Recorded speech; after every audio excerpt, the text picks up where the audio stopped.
and welcome back sa aming channel. So kung napapansin nyo po, hindi ko po ngayon kasama si Ai dahil po sa nararanasan nga nating enhanced community quarantine. So si Ai po nasa bahay nila at ako naman po nasa bahay namin.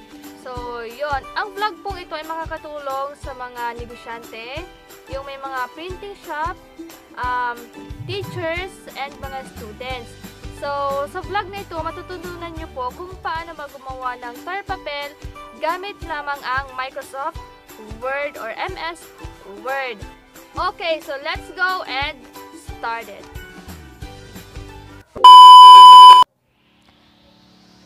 So, okay, mga kapantin, dito na nga tayo sa ating laptop. Well, ang unang-una nyong gagawin ay open nyo muna ang inyong Microsoft Office. Inyong Microsoft Word. Yan. Yan. Wait lang natin. And then, click nyo yung empty document.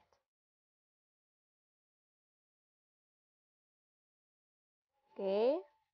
Ayan. So, nandito na tayo sa inyong empty document. Now, i-adjust nyo yung size. Kung gusto nyo ng short, or kung gusto nyo naman ng long, pwede kayong pumili. So, ako ang gusto ko long. And yung height niya dapat 13.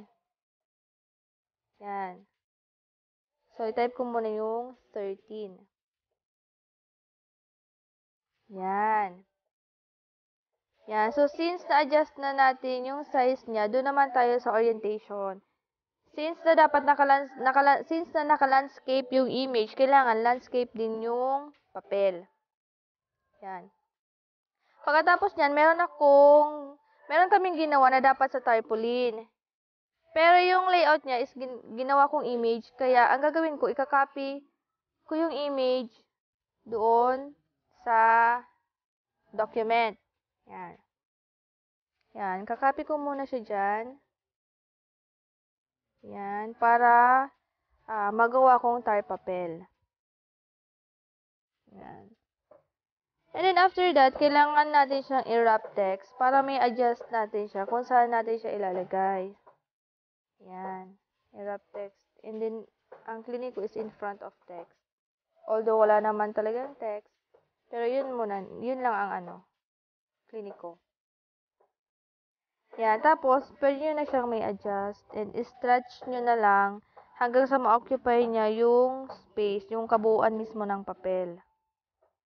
Yan. So, ang napili ko is El Shaddai Prayer Meeting. May nagpagawa kasi sa amin ng tarpaulin.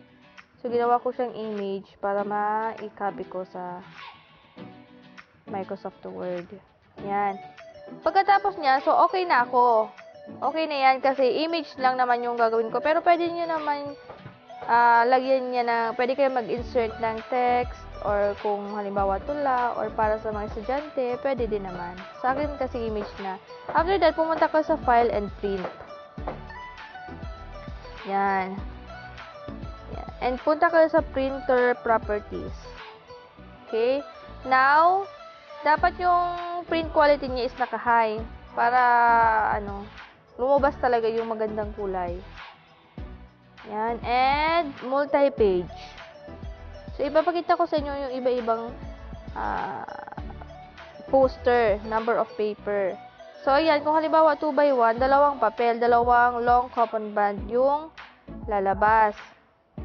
Kung halimbawa naman 2x2, bali 4 papers yung makukonsume. Pero, yung image is ganun pa rin. Ang next naman is kung 3x3, magiging 9 papers yung makukonsume. At kung 4x4 naman, ang pipiliin nyo, bali 16 pieces of papers ang inyong makukonsume. Yan. So, since ang gusto ko lang naman is 9 lang, medyo malaki na kasi yan.